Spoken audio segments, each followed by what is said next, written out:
Shalom, everybody. Rob Van Hoff here with Rob on the Rock and Telos Torah. And we're going to be looking at a few bits from our Torah portion this week, which is Parashat Vayyera. And he appeared. It's Genesis 18 through 22. I'm going to look at just some verses here from chapter 18 in the Hebrew. And I have here the Hebrew text from what's known as the Leningrad Codex, along with the New American Standard Bible from 2020. But we'll go through here. And for those who have some Hebrew, you can maybe get a little bit of Hebrew exercise today. But we begin here in Genesis 18, verse 1. It says, Vayyera elav Adonai Elone Mamre. Vehu Yoshev Petach HaOhel Kechom Hayom. And what is this? This is, and Adonai appeared to him. So the verb Vayyera, and he appeared, elav, to him, and then we have our subject, Adonai. So in Hebrew, we remember that often we have subject, in English rather, we have subject, verb, object. Rob live streamed a Bible teaching, right? So we say subject, verb, object. In Hebrew, we often see that get flipped around from what we would expect in our English thinking. It's verb, object, subject. So here we have VOS, verb, object, subject. Vayyera elav Adonai. So Moses tells us right up front that this is the Lord appearing to Avraham. And what we're going to track, though, is what is kind of disorienting in the text. And I believe it's on purpose because we're talking about at any time we get heaven and earth close together, there are things in the text that, in my view, are deliberately concealing. They're revealing and concealing at the same time. Pardon me. Vayyera elav Adonai be'elone Mamre, in the oaks of Mamre, or Mamre rather. Vehu Yoshev, and he is sitting. That is Abraham sitting Petach ha'ohel, at the entrance of his tent. Kechom hayom, as the heating up of the day, or while the day is heating up. This is hom. This is a infinitive, so it means heating up, the heating up of the day. So the day's getting hotter. And so the verb, too, that we see in verse 1 is singular. The Lord appeared. That's the setup here. Vayisa enav, that is, Abraham lifted up his eyes. Vayar, and he saw. Vehine, shlosha anashim nitzavim alav. Shlosha anashim. He sees three anashim. Now remember, we, the reader, know this is an appearance of Yod He Vav He. Nitzavim, standing. Now, alav could mean, visually, you might think standing over him, right? Like they're standing over him. But this, we're not to understand it this way, because he's at a distance. How do we know he's at a distance? Because the next line, Vayyaratz, he ran likratam, to meet them. Mipetach ha'ohel. He ran to meet them from the entrance to the tent. Vayishtahu arza, and he bowed down to the ground before them, basically. So he, whatever nitzavim alav, stationed, that we would think is standing above him, literally is, because he runs towards them, it means that they are stationed towards him. So they're at a distance, but they're clearly, the three men are looking towards him. That's what alav means here. And he runs towards them and bows down to the earth. Vayomar. Now notice, this is not Vayomer, right? Vayomer, I think we have some Vayomers here, is and he said. And then we have other, like a prepositional phrase, he said to him, Vayomer. When we have Vayomar, That means the next word is the quote, is what is said. Vayomar, Adonai imna matzati chen be'enecha, al na ta'avor me'al avdecha. Abraham is addressing them as singular. All these are singular. Imna matzati chen be'enecha. Al na ta'avo. This is all second person masculine singular. So there's three men, but he's addressing them as a singular. And he says, Yukach na ma'at mayim. Let water be brought. V'rachatzu raglechem. And let your feet be washed. V'hi sha'anu tachat ha'etz. And you shall recline yourself under the tree. And here it's plural. Hisha'anu means that you all recline yourselves under the tree. So now he's going to a plural. Ve'ekcha pat lechem. And I will bring pat lechem, a little piece of lechem, or pieces of bread. V'sa'adu libechem. And your heart of you all, so now he's using the plural endings, heart of you all will be refreshed. Let the heart of you all be refreshed. Achar ta'avolu. And afterwards, y'all, third person or second person plural now, y'all will go. Ki al ken avartem, because therefore you have may go on al avdechem, from upon your servant, away from your servant. So here al is a very flexible preposition. Here it means you shall pass away beyond your servant, or continue on your travel. And then it says vayomru ken ta'aseh ka'asher dibarta. Vayomru is plural, and they said.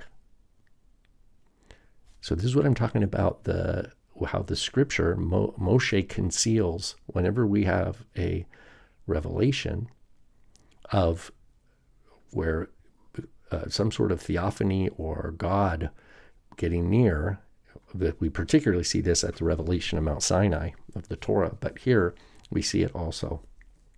Is it the Lord singular appearing? We have three men. Abraham shifts between a second person singular, you, to a y'all, a second person plural. Here we have vayomru, and they said, so it's plural, they said.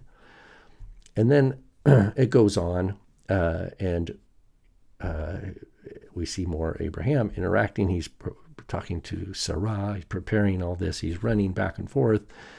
Wonderful scripture, but I'm not going to focus on that today.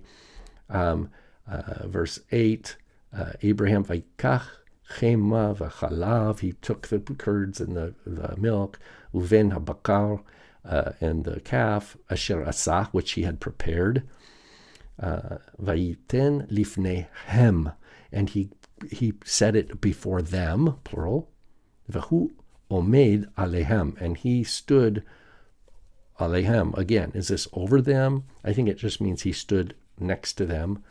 Tachat ha'etz, under the tree, vayochelu, and they ate.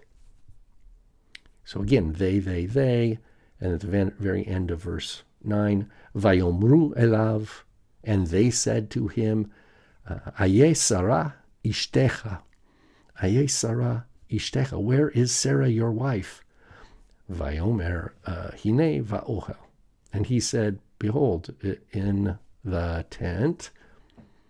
Then it shifts in verse 10 to he said, Vayomer shov ashuv elecha. Most certainly I will return to you, ka'et chaya, according to the time of it's et chaya. This is from the word life. to the season of life, basically. Vehine ven lesara ishtecha, and behold, Sarah will have a son. But in Hebrew, we communicate possession by this lamed here, le Sarah. So like a Psalm of David is le David, le Sarah. To Sarah, a son. So just that's a simple sentence right there. You can say, Ben le Sarah. A son belongs to Sarah. Vehine, ben le Sarah ishtecha. There's no verb here. So notice that the NASB adds will. And will have. That is, it's a sad, kind of trade-off that we have to have when we bring an ancient text across this bridge of a language divide, spanning a language divide. Literally, vehine, ven le Sarah ishtecha.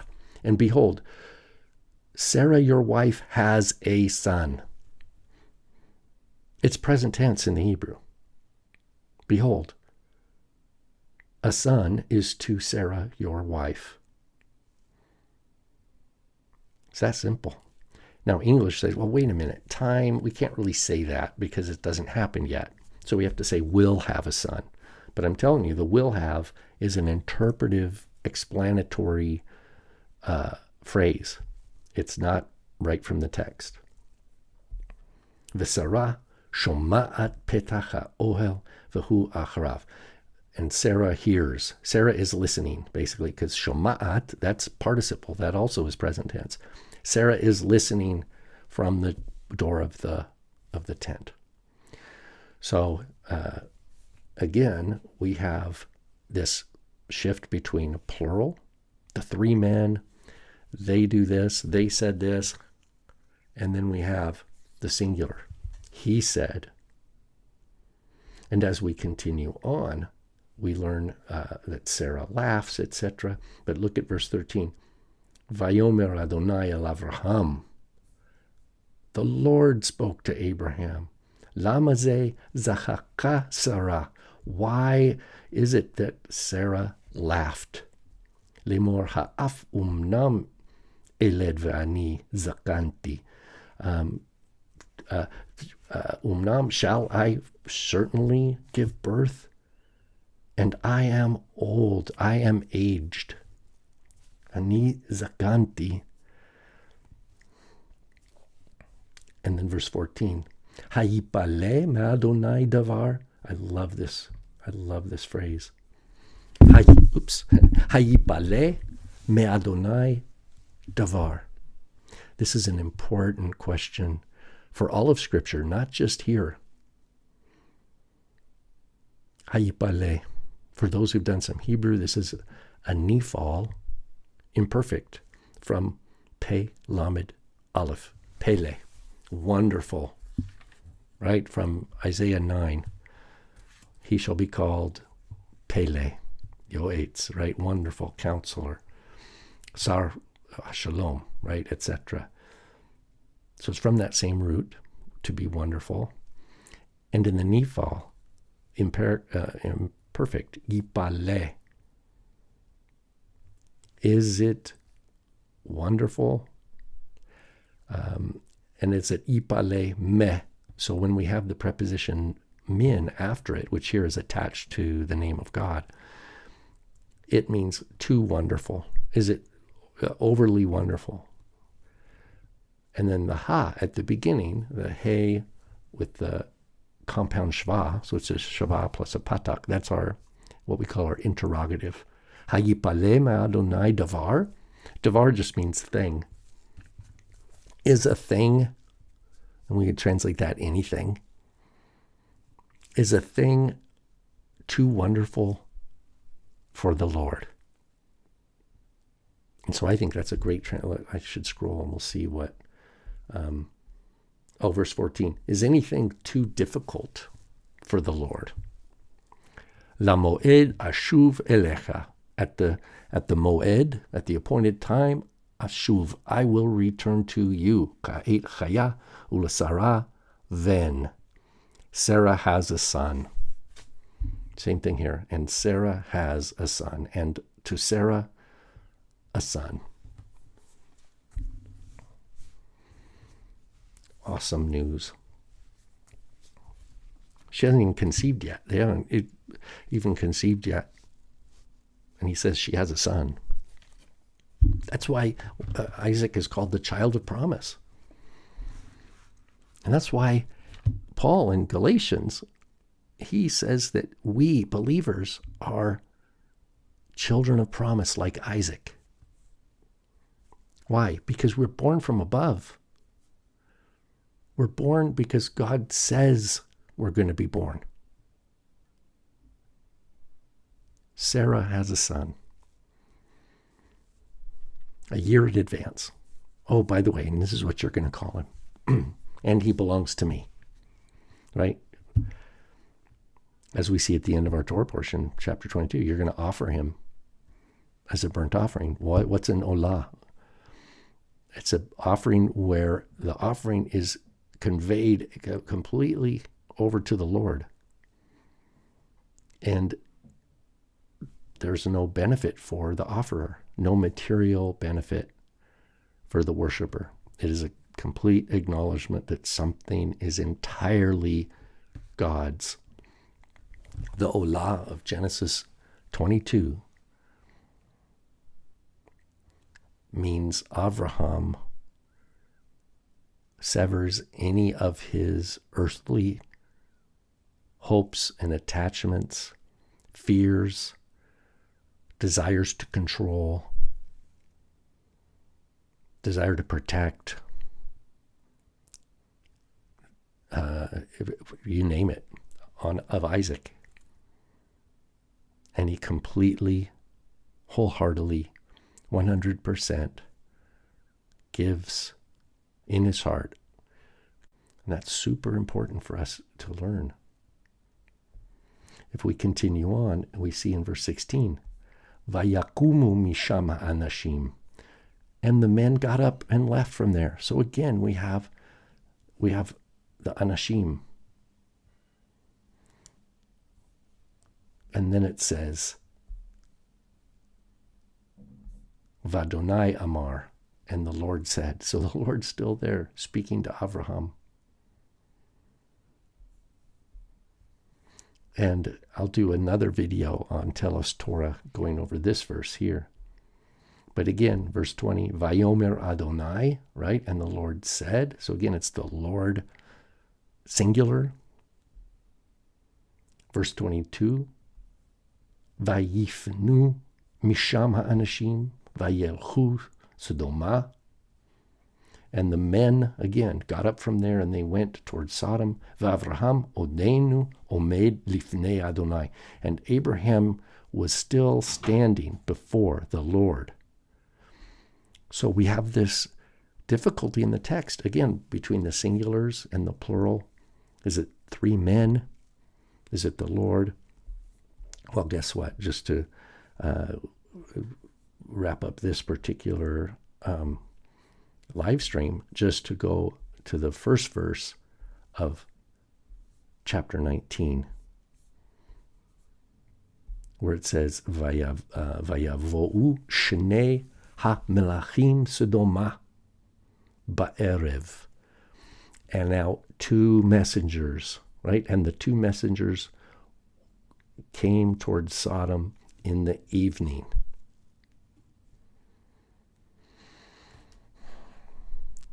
So we had three anashim. It said three persons, three men, went back and forth talking about whether it's plural and singular, back and forth. It's they said, meaning the three men. They got up. But then it says that it was the Lord speaking and he said. And then we have, they got up to leave, but Abraham was standing before the Lord. And then we have here in verse 19, or chapter 19:1, and Shnei HaMelachim, the two angels, the two messengers, were drawing near to Sodom. So this is an example of how the scripture keeps redirecting us. Why? I liken it to the sword protecting the tree of life, how it keeps turning. Or you could say it's like the burning bush that burns, but it is not consumed. In other words, it's a paradox. The text is deliberately blocking perception from the reader. It's revealing, but it's concealing at the same time. And the reason it does that is to prevent us from behaving as if we have knowledge which in fact we don't have. It forces us to focus on what we can say for sure, and to have humility and awe with respect to the holiness of God, and that we refrain from speaking things that are too wonderful for us, as David says in the Psalms. So that is why we have this constant flip between plurals, singulars. They're men, plural, it's the Lord, singular, it's two messengers. And we have Abraham addressing them singular as a singular, and then later as a plural. This is not accidental. It's not sloppy writing on Moses' part. It is embedding the facts of the gap between the things of heaven, which we have no access to, except by what God reveals. And so there are things that are for God and for God alone, and for the time when he desires to reveal them. And then what is revealed, we have. But as for what Moshe has left us, it is a turning sword. It's singular, then it's plural. It's men, and then it's angels. It's the Lord. It's they said, and then it's the Lord said. And the reason we can be confident in that this is why is because it is an appearance. Back to Genesis 18:1. Vayyera elav Adonai. So we understand that what we're about to read here is an appearance of Yod He Vav He to Abraham. And that's crucial. All right, well, we're going to call that good for this live stream. I know it looked like we had a little bit of technical difficulty there, but that's okay. I'm still learning how to do this. Shalom, everybody. I'm going to be doing a short one on Telas Torah YouTube channel